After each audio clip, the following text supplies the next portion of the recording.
Everybody, I am Derek Jameson. I'm a QHHT past life regression practitioner, a spiritual life coach, and a channel. And I started this portrait series where I can feature some incredible humans doing amazing, beautiful things in the world.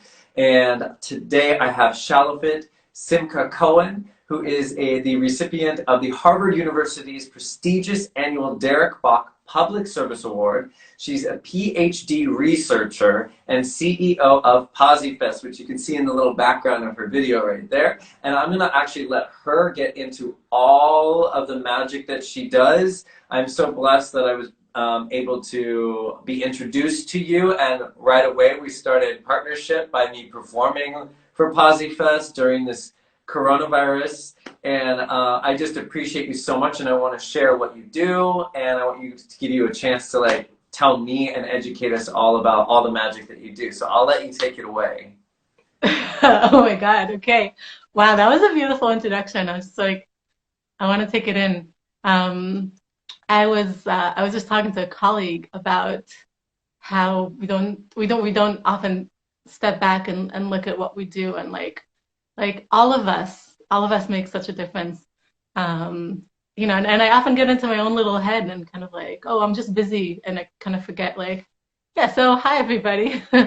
I guess so. Derek, when you messaged me, you said you're going to ask me about what brought me here, what do I do? I guess I'll just start with that. Sure. So yeah, but maybe I'm not going to elaborate too much unless you could ask me more, because you asked me how did I get to where I am, and I was like, woof, it all started. But I guess the path really in bullet points is I grew up very religious. I went to rabbinic school actually to become a rabbi, and got into community leadership, and was looking for a very responsible way to lead people, because I got how intuition is an amazing guide. And when you lead people, intuition, it's coming from a person to a person. But I was looking for more. And then I heard of the Harvard Happiness class. It was 2007. The Harvard Happiness class was the most popular course at Harvard at the time. It filled all the halls, no space for students. And so I started reading about it and doing research, and I ended up meeting the professor and starting to work for him. I know the whole path was full of miracles and friends, but me calling every person. I left voice messages to every possible person with that name, and none of them were actually the professor. But eventually, I worked with the Harvard Happiness class, and I ended up moving to Harvard, working with Langer in the mindfulness class, and decided to pursue a master's, actually not in psychology, but in digital design, because I got so passionate about the material. So basically what I like about psychology and about research is that, and it's differently from the world of mysticism and spirituality, what I found very calming, which I believe exists also in mysticism, but there's this bell curve, right? And you do research and you find what works for most people, and that information is so valuable, especially when you lead a community and when you want to give advice to many people. What I felt was missing for me in religion was this kind of God said, so everyone must. Whereas in psychology, it was very clear that there's this bell curve of this works for most people, and you might be every possible place on the dots. And so that was very impactful for me, and I decided to go and study it. And the material that we studied, so research on self-esteem, on motivation, studies following happily married couples, finding what makes people stay together, all this really helpful information that I wanted to bring out there to the world, because I was like, this is so helpful. And so back in the days, I signed a contract with Oprah's company, and I met with MTV, and I realized that I had no experience in production whatsoever. And so then I decided really to go, and if I want to do something, I got to learn it. And so that's the journey of where I'm here today, 10 years later, doing my PhD, where, so I did my master's in digital design. I worked at MIT on their digital educational platform. So it's trying to make cool videos on educational information and still making it fun. And now for my PhD, the bottom line, I make music videos on mental health. And that is my take. And my research is both on how to turn that information to be helpful, but how to also disseminate it to people online to be in a fun way, right? So there's video games, there's so many different platforms, there's animation, there's incredible things happening. And I'm trying to find, so I study psychological empowerment and I study social impact. Like how do you actually make a difference for many people?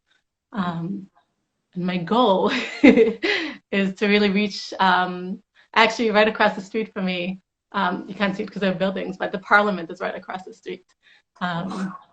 That's my goal. Yeah. I wanna change policy. And today the world of entertainment has so many clashes of the world of politics, and you really reach people through art. Art has a different language, which before I was always told, oh, as an artist you can't really reach people, but now in the world of academia I read about art, and art has, in research, art has this way that goes beyond words, like music, right? There are experiences that we have that we can't describe in words. And so that's where I love how you use the word magic. That's where magic comes in, and emotions and experiences and sharing. And like the butterfly of Posifest is like the colors and the expression and the diversity. And so for my PhD, I'm making music videos on mental health. And I try to find ways to make those videos accessible for young adults, more of like lower socioeconomic demographics. And so the different formats, I'm doing a lot of experimental videos. I could tell you about the one I'm working on now, but I feel like I just took a lot of word space and it's your turn. No, not at all. I want you to be able to share this. I mean, I'm sure the people that are listening right now, like, oh my God, this human being is like an extraterrestrial. She's amazing. She's come here to like create and make change. And I'm so happy just listening to you talk about that because I see what your purpose is here. So you can feel free. What is the concept that you're working on? So this is, so I've been making a few music video designs, and this one specifically is looking, right, so I come from the field of health psychology. So health psychology or positive psychology is focusing on human flourishing. It's focusing on, right, a lot, like usually when you hear the word mental health, you think mental illness. So I'm actually talking about mental health.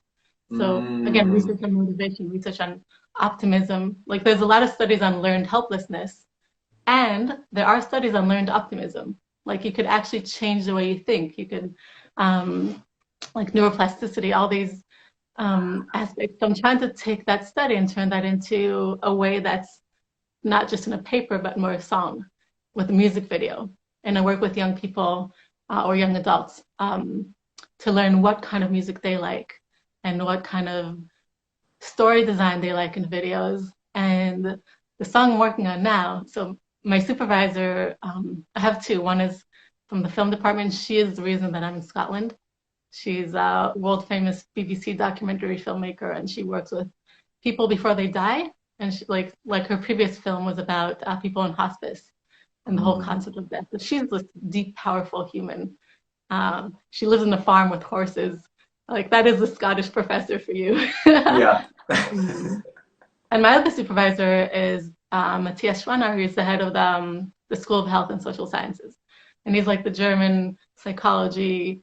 And he told me that sometimes I have too much of like that positive, like, oh, you know, let's learn how to be optimistic. So the song I'm working on now is called "Is It Okay to Have a Bad Day?" Taking his feedback. And it's partially based on the studies of, instead of telling, you ask questions. So the whole song, there are no statements in the song really. It's all questions, because that engages more thinking. And I want to make the young person who's at home under their blanket dealing with emotional struggle actually be able to, to resonate, and I want to make a difference for them. So asking questions, is it okay to have a bad day? And in the video, I have a whole rainbow of young people, young adults, who are sharing with me their advice for themselves when they're having a bad day. And the goal of the video is, and yes, it is okay to have a bad day. Just to clarify. Yeah. Right, like, we're talking about like the rainbow, like, diversity doesn't come only in humans.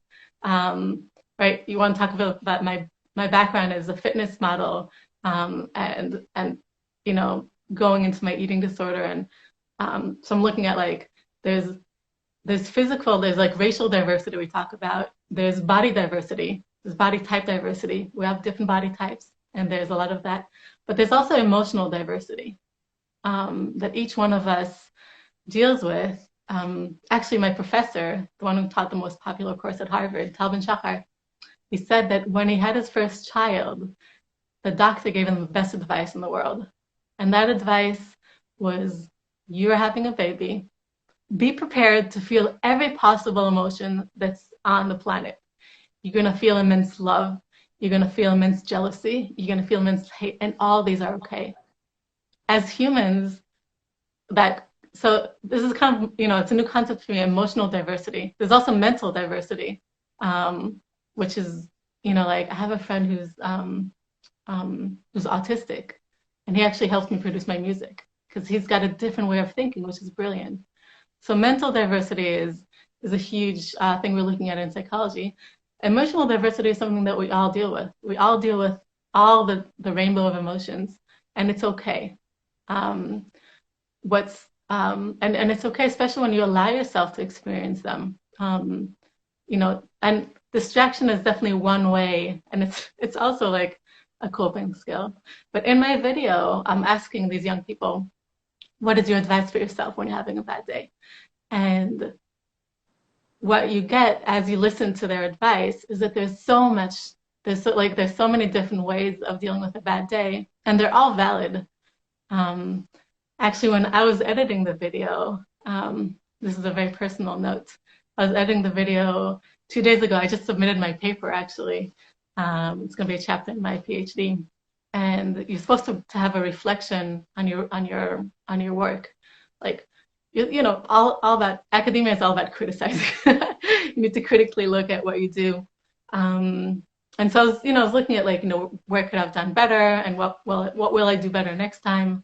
And then kind of, I had this moment where I was cutting the footage of all these different people giving their advice. And again, the message is that it is okay, and it's also normalizing the fact that we all have a bad day.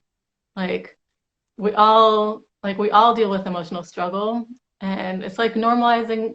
It's also like seeing so many people sharing their advice for themselves means that all those people deal with bad times sometimes.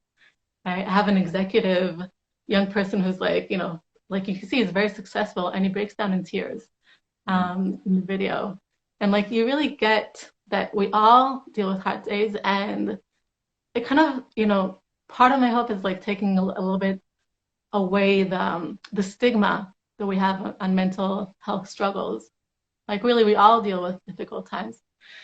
And there are also like psychological theories that I'm looking at of like when a viewer sees a lot of people that are like themselves, it increases their notion of self-efficacy, like increases their self-efficacy is that, so self-esteem is like appreciating yourself. Self-efficacy is the feeling of I can. So when you see other people that are like you, that are able, then it increases your feeling of like, oh, maybe I can also. And so back to my experience when I was cutting the footage, which was really shocking for me because I did not expect to experience that. I was editing other people's footage on this timeline of my video software. And because I'm the musician singing the song, I figured, hey, maybe I'll put some parts of myself in there of me when I'm struggling. So just scroll around my phone looking for like, maybe I have some me crying because I like to film everything. And I saw me crying and I was like, oh, great. I put that into the timeline and I scroll around and suddenly I see my lips moving. And I'm like, ooh, I wonder what she's saying.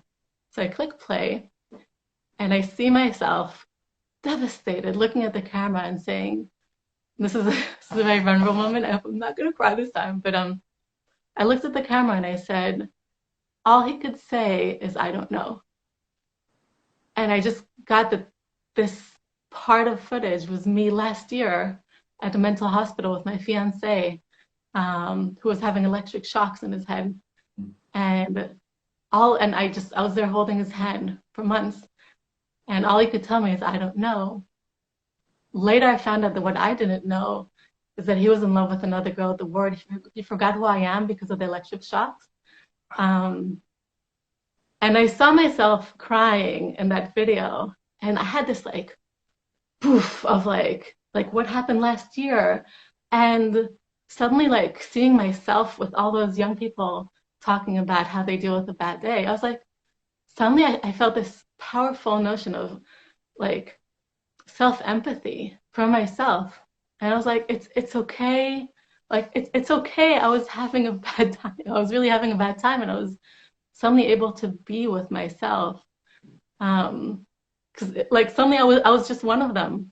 I was one of them, and I was going through a hard time, and you know, because it was such an epic experience. Like mental illness, like when someone has a split personality, like sometimes life doesn't make sense, right? I grew up in Israel, went to the army. I remember when my friend Mikey was killed in war, and like life doesn't make sense sometimes. And it's okay. It's okay to it's okay to struggle. Like allowing yourself that permission to be human and to touch your own humanity was something I did not expect to experience when I was editing the film. I was like, oh, this is all about them, you know. Right. And so this is what happened 2 days ago, and I decided to write about it. Also, we'll see what my reviewer thinks. But yeah, art has this like way of accessing us and touching us in different ways. So that's part of my project. I didn't even talk about Posifest. Well, I was going to say, because this all ties into Posifest, and I do want you to tell people that will be watching or listening, like what Posifest is, why you created it, and I mean, we're hearing a lot of why you created it right now, but do talk about a little bit of that. I guess you're right. You're right, Derek. You really you put the finger right on that spot. Yeah, it's Posifest is very similar to that music video. You're so right. Like the music video is there to normalize the fact that we all struggle. Posifest is a festival that I founded here in Edinburgh. It's a festival of mental health and well-being.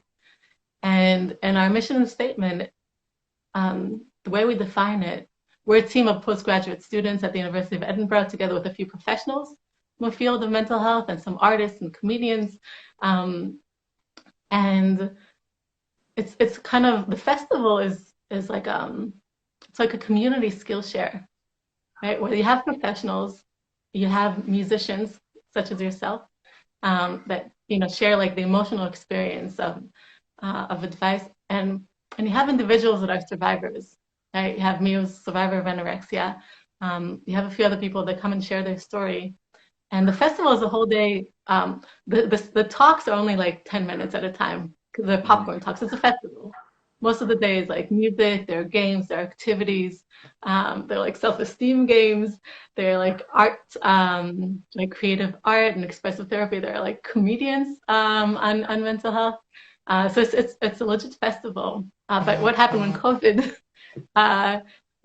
confronted us? We got together and we asked ourselves, like, what are we here for? Because obviously the festival is going to cancel, and like, why are we doing this festival? And we said, oh, we're here to share skills. And we're like, well, what is the, like, there's no time that people need those skills more than now. And so we moved the whole festival online, and we had a full 15-hour day on Facebook Live, on Zoom, where Derek got to also share, and your share was so beautiful. I was just so present to how, that it's virtual, so it's weird, but like we connected, so like I was able to like watch as you were playing. There's like a mother and a baby there, and like there were like a lot of people just like just there, and like even though it's virtual, like our emotions come through.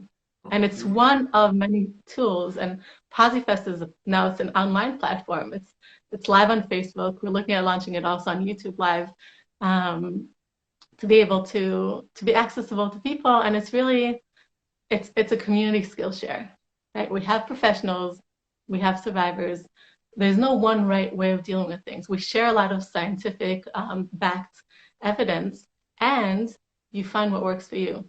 And so Posifest is kind of like that rainbow platform of sharing.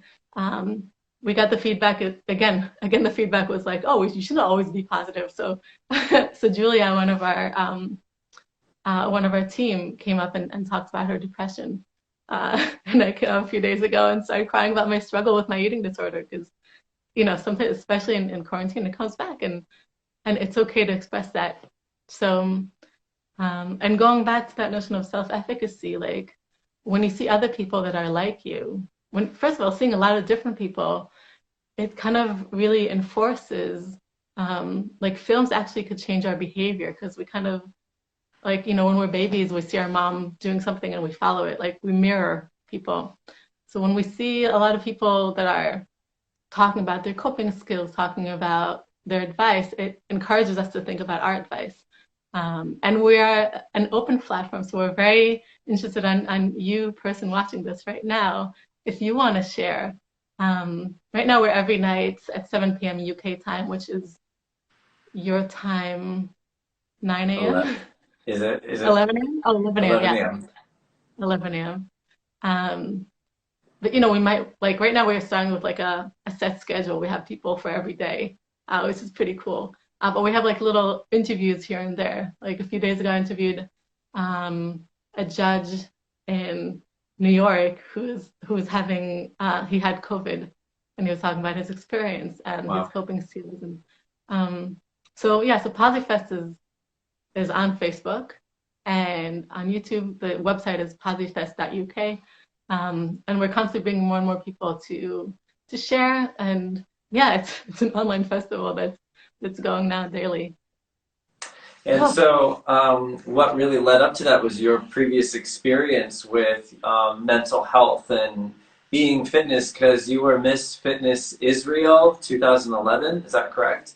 Yeah. And I come from the fitness background. Like I was a trainer since 2007, and I was in that world, and I know how much it can impact the way that you eat and the way that you see yourself and the way that you're comparing yourself to others, like the multitude of things that come with that, that put you in a mindset of what you think you have to do. So I'm sure that was a big impact on what was driving you to do Posifest and create a platform where people could create, let alone your previous experience with your fiance and the story that you just told us. So I mean, was that an accumulation of what brought you to Posifest, or was there one particular thing that really like clicked you over to want to help people in mental wellness?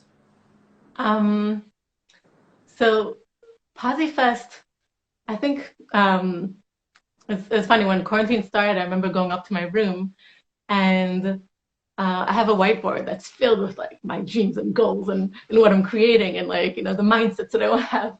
And on the bottom it says, one day I want to sit in the street and share information of positive psychology. Like that's kind of like, I just want to sit in the street and like give talks on positive psychology to make it accessible. And I was like now I'm sitting on the streets of the world. I mean, my wings are actually hanging over here. I'll see if I could bring them, but like I have those, those wings behind me, like, and I'm sharing, research of positive psychology. We had Claire, who's a PhD also. She shared yesterday, on Wednesday, she shared about depressive realism. And it's this like, like depression actually has some sort of realistic aspect to it of like, realistically, you want to make sure that you don't run into the street and get run by a car. So you might constantly think about it getting run over by a car. And so depression is kind of like this over realism in a way, and which could bring you to a lot of resentment.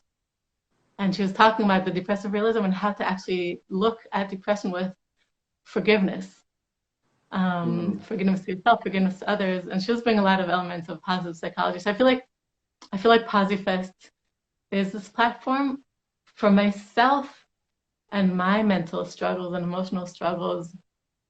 I think really as I have this term that I call it the grown-up world, um, where and it's something that I play with myself a lot of, I'm like kind of like now I'm a grown-up and I'm like pressing all these buttons and I'm like I could get the toys that I want. And like I just ordered a unicorn rainbow onesie the other day and I was like, I could do that. Yep. I could Yes, we can. get ice cream before dinner.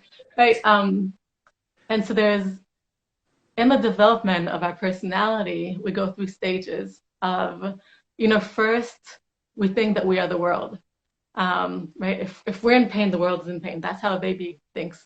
And then suddenly the baby realizes, wait, mom is not experiencing what I'm experiencing. So who am I?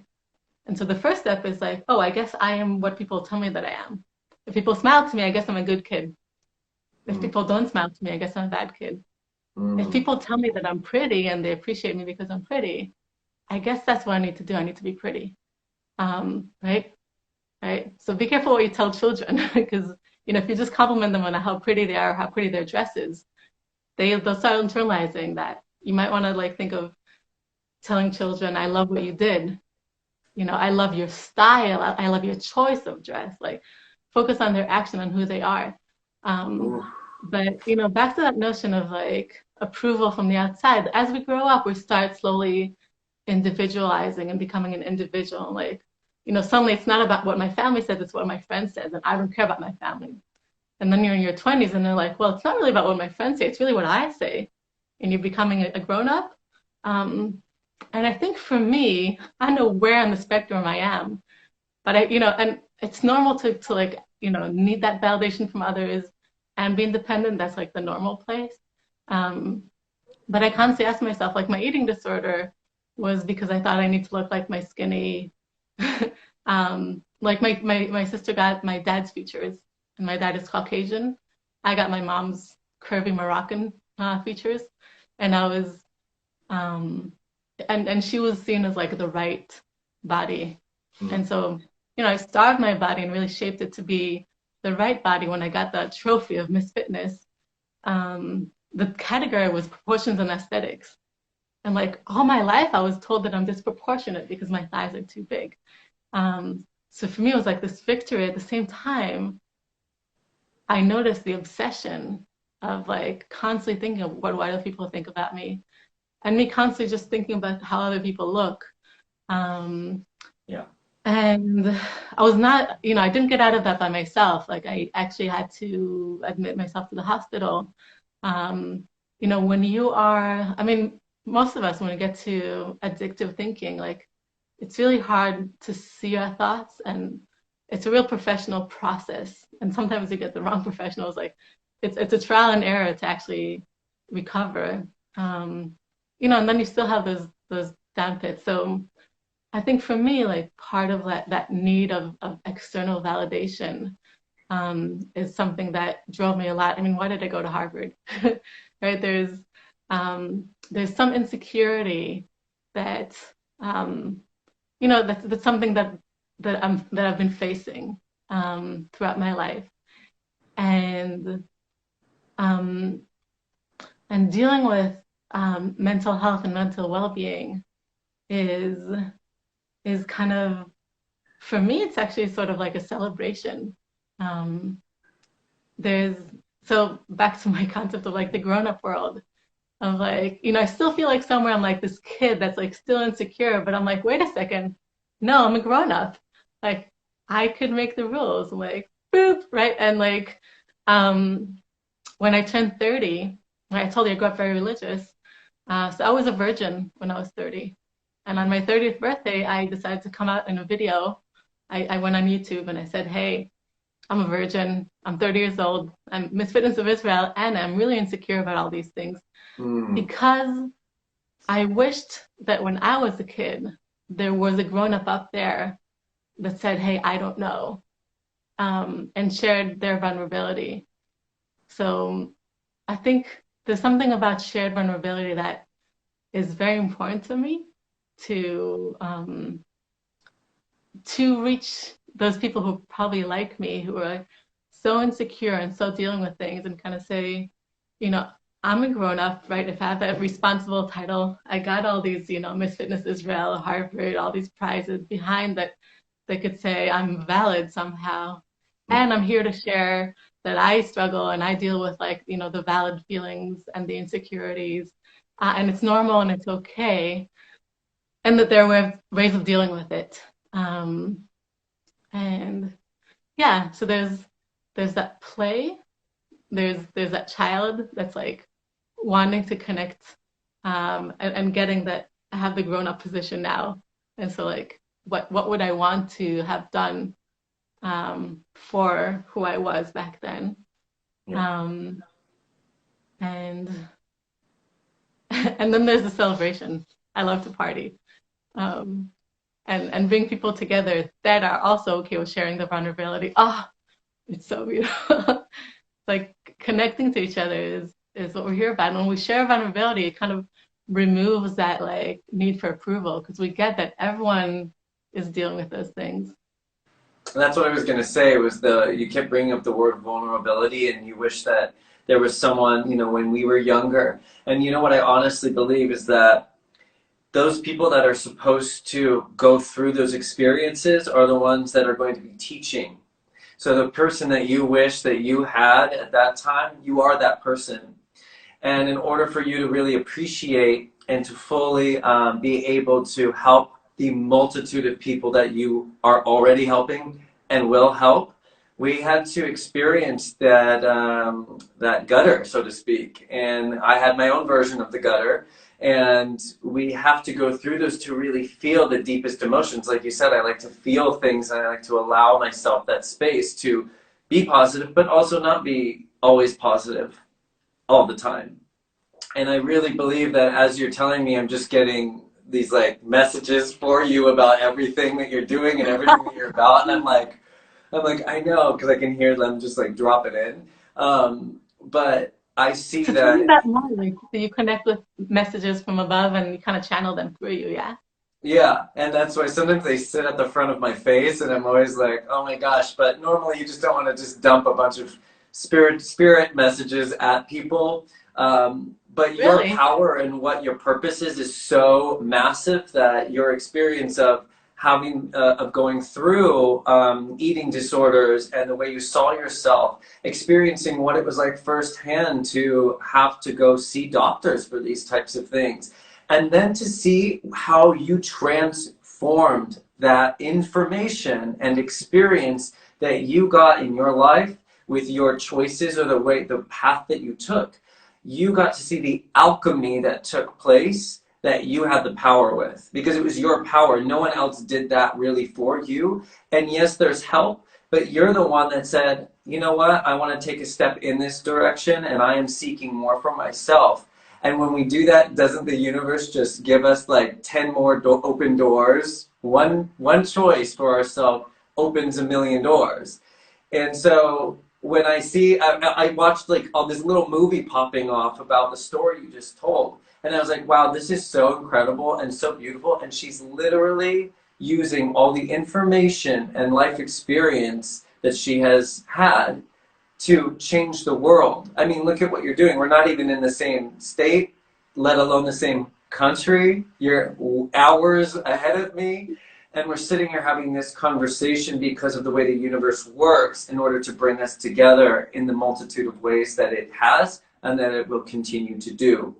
And your power and what your creation is already showing me very clearly, and even the people that are watching, I'm sure they see exactly the leader that has come into the earth plane. And in order to be a leader, don't we have to know what it's like to go through all the trenches?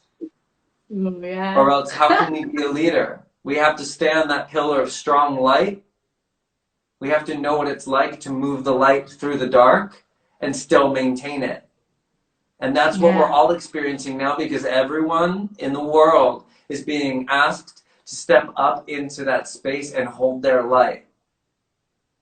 And what your work you're doing is helping people to do that around the world. Look, I performed for your Posifest event And it was so, it was like last minute, and I performed for your event, and I'm way over here, and yet we connected and we were able to hold light and spread light together. And that's how powerful I you are definitely for know. what you created. I can You relate. did Yeah. this, you created it. I just said, okay. So your Yeah, purpose thank and you. everything you're doing is being fulfilled. I feel it. I feel your radiance. I feel your passion. I know everyone watching has been feeling your passion as well. And I know that they're probably going over to your page and like coming back and forth between between this. Come join us in Posifest. It's amazing what you're doing. So, speaking on that, when you have been met with an opportunity or a challenge during this time, you mentioned that. What is a tool that you use that you can share with other people that will allow you to come from a space of kind of dipping into that lower vibe and bringing yourself back out of it? What would you normally do? Well, I'm trying to think like, right now, what would I do? Yeah. And like I still go to hospitals sometimes to anorexic units and share my story. It's like a Mm. giving back. Um, and I always share, like I end my story. Like I kind of go through the journey and the funny things that happened on the way. And yeah, I'll share with you one. There's like at one point I say like, one day I'm gonna write a book called Twerking Saved My Life. um, it's like, embracing curves is like wonderful. And there are a lot of like funny things on the way. And so humor is definitely one great thing to deal. Actually, I'm going to interview the CEO of Comedy Cures. They've Mm. been around for maybe 15 years. They work with cancer patients and really bringing research that shows that comedy actually cures. Um, and so comedy is definitely one. And like I could see how naturally, like we know naturally what we need. Like I'm just present to this phenomenon of everyone sending funny. Like we get endless funny messages on our phones these days of Corona. Like Mhm. it's amazing coping strategy. It's not the one that I usually share though. Um, it's asking for help. I think that would be my number one. Being especially now that we're isolated, and I'm dealing with like being isolated. That's how I was anorexic. I was isolating myself. It's Mm. easier to like, you don't have anyone who's telling you to eat. It's easier to get into the negative behaviors for whatever addiction that is, right? That's like that first coping mechanism. And have all my workout tools like literally like sitting right there. And I used to do that for 5 hours a day obsessively. So um, when we are trapped in our own thoughts, it's like reaching out to someone else to get you out of there, to help you talk, to like help you hear your own thoughts. Like I remember sometimes I would talk to a friend or a therapist. Really, professional help is amazing, and there's a spectrum of professional help that you can get for different financial. Um,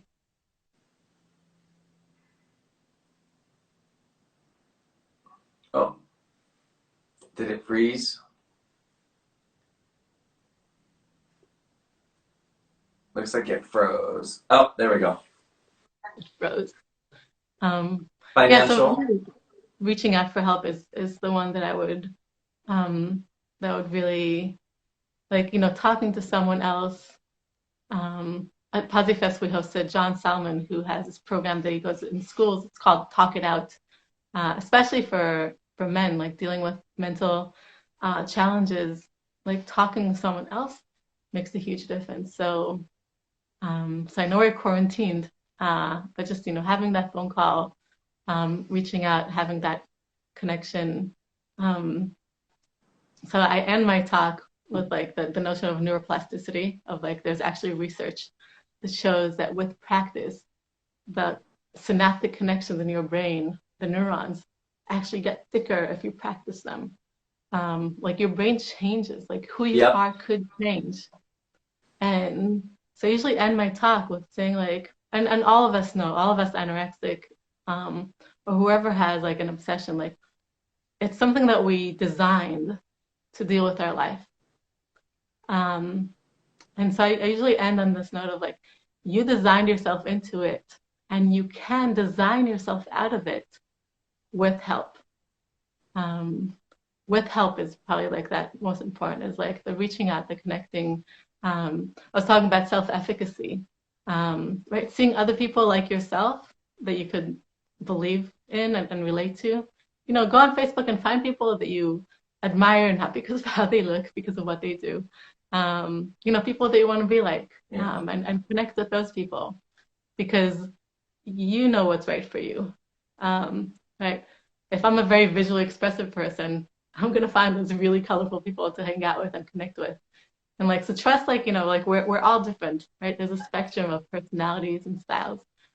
So, you know, so trusting that what you like, and again, find that it's constructive for you. But those people that you really admire, see what they do, like read what they write. Like, we are social creatures, right? If you isolate baby humans, they would die. Like, we're supposed to be together. We're supposed to, so especially now in quarantine, like, it's like, that's my call, is like, you know, connect when you can, you know, take that time to listen in. That's something that I'm dealing with, is taking the time to actually be by myself and listen. But the first step is really connecting. It's only after connecting that you can take that step and listen, because sometimes you just get into those negative loops, and it's your loops, so it's hard for you to take yourself out of those loops. So reaching out and having that connection. So how can they find you? Because obviously, people that were listening are like, wow, knows a lot. How can they find you? What's your website? Tell them what your, like, everything is that you want.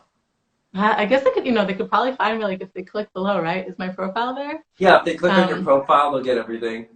Right. So there's my, you know, because I have a very unique name. If you just put my first name, you have at least 26 pages on Google that are me. So I'm relatively searchable. So yeah, Facebook, LinkedIn, Twitter, Instagram, and definitely Posifest.uk. So Posifest, Posifest. This right here. Posifest. Can you read it, or is it mirror side? Yeah, I mean it's backwards, but yes, Posifest. Posifest.uk. So if people want to perform or get involved, then they can be able to go to posifest.uk and then get information. Right, so Posifest.uk links to our Facebook page, where you'd find also me. You could link that through myself. I mean, I could tell you how to spell my name, but you could just probably like click right down here on my profile and find my name spelled. It's probably easier. Probably. Well, what do you have a parting message for everybody that's watching and listening? Yes, you're asking what's my parting message. I guess I want to acknowledge you. I want to acknowledge you, Derek. I want to acknowledge you, person that's watching this. I just really want to acknowledge you for, I know it sounds very like cliche, but like acknowledging you for what you're dealing with, and the fact that you're still here. I want to acknowledge what you're creating. Like, you know, you've been dealing with a lot. Like, us humans, we're incredible. Our resiliency levels are ridiculous, and like each one of us has dealt with so much. So I just want to acknowledge you for everything that you have come through, and you know, and congratulate you on the new directions that you're choosing. I think it's brilliant, and I know it's brilliant because I know as humans, like, we are so we have so much light in us. So yes, I just want to acknowledge you, Derek. I want to acknowledge you, person watching this right now. And yeah, shine on. Thank you. I appreciate it. This is Shalhavit-Simcha Cohen, and she is the CEO of Posifest, which she just told you about.